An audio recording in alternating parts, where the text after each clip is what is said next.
Aman Benson. Le journal des stratèges. Boris Kalt.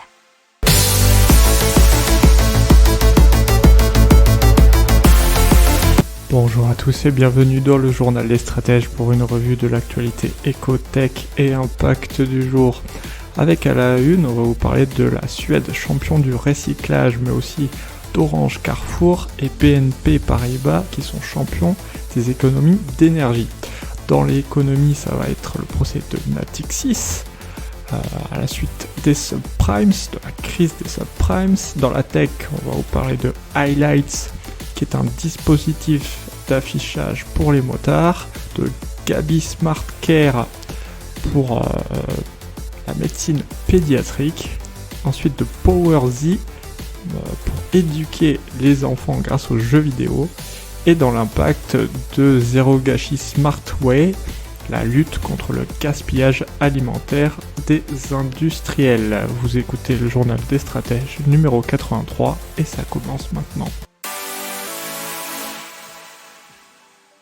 Donc la Suède, le champion mondial du recyclage. La Suède qui produit 4,4 millions de tonnes d'ordures chaque année, et pourtant seulement 1% finit dans les décharges, alors que c'est 25% en France. Ils ont même des centres commerciaux avec 100% des produits recyclés, c'est un concept unique au monde. Cette année, le pays espère réutiliser 100% de ses déchets et éliminer totalement les décharges. Il faut savoir que la culture du recyclage est vraiment ancrée chez les Suédois, puisque les particuliers trient méticuleusement tous les déchets, puisque les règles sont précises et on ne peut pas mélanger les déchets comme ça, puisque dans les zones résidentielles, il y a une station de tri avec à chaque fois pas loin de 7 bennes différentes. Les Suédois peuvent déposer dans ces stations de tri 480 kilos de déchets par personne et par an.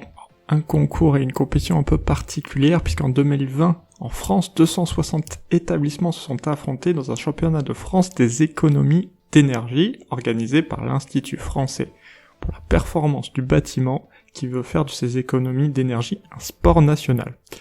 Alors le but c'était bien sûr réduire la consommation d'énergie des bâtiments sans travaux lourds et en mobilisant les équipes. Donc il y a eu un podium qui a été annoncé avec Orange, Carrefour, BNP Paribas et les bâtiments du ministère de la Justice. Orange a réalisé jusqu'à 55,8% d'économie d'énergie, Carrefour 49% et BNP Paribas 44%. Ils ont atteint les objectifs de la loi Elan avec déjà quasiment 10 ans d'avance.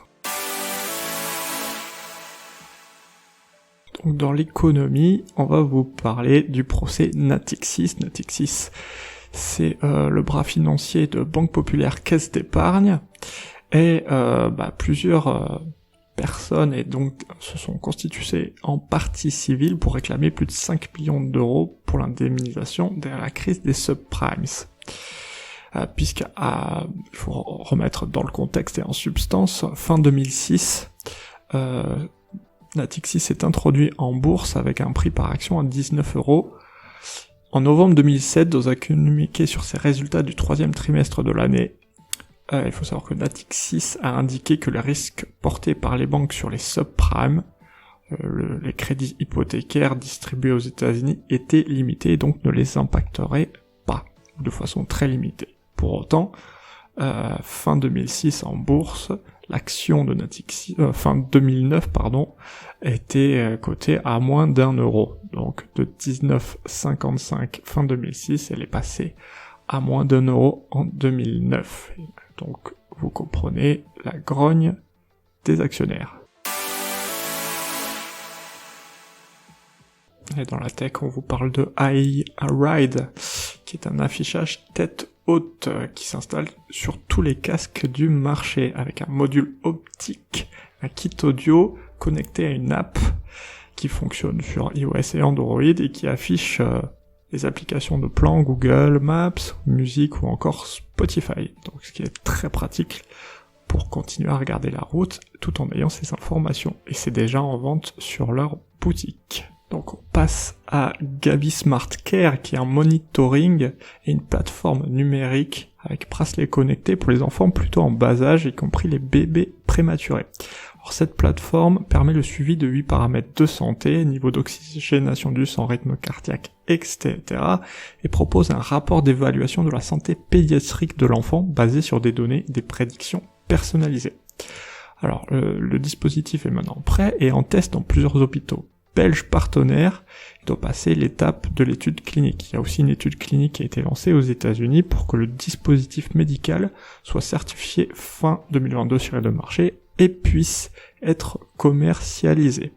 À noter sur le volet financier qu'ils ont levé 3 millions d'euros. On passe à Power Z ou Power Z, ça dépend, qui est un jeu vidéo éducatif pour les enfants âgés de 6 à 12 ans.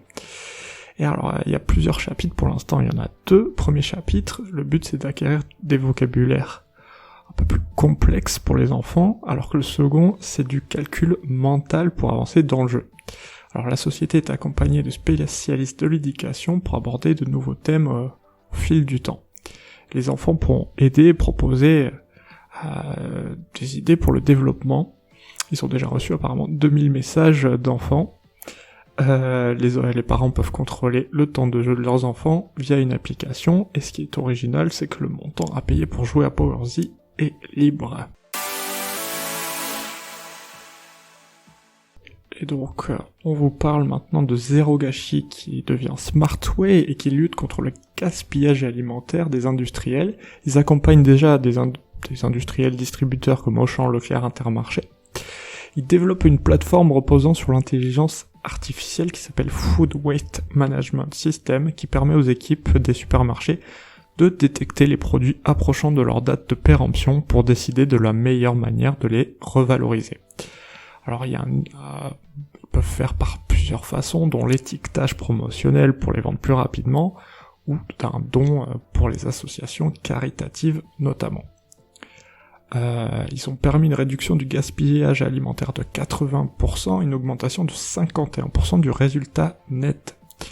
Un petit rappel, c'est 10 millions de tonnes d'aliments consommables qui finissent chaque année à la poubelle en France, c'est 16 milliards d'euros gaspillés selon l'ADEME. Ils équipent déjà 400 magasins dans l'Hexagone et espèrent s'internationaliser un peu plus. Voilà, c'est tout pour aujourd'hui, je vous souhaite une excellente journée et je vous dis à demain pour de nouvelles informations. Ciao.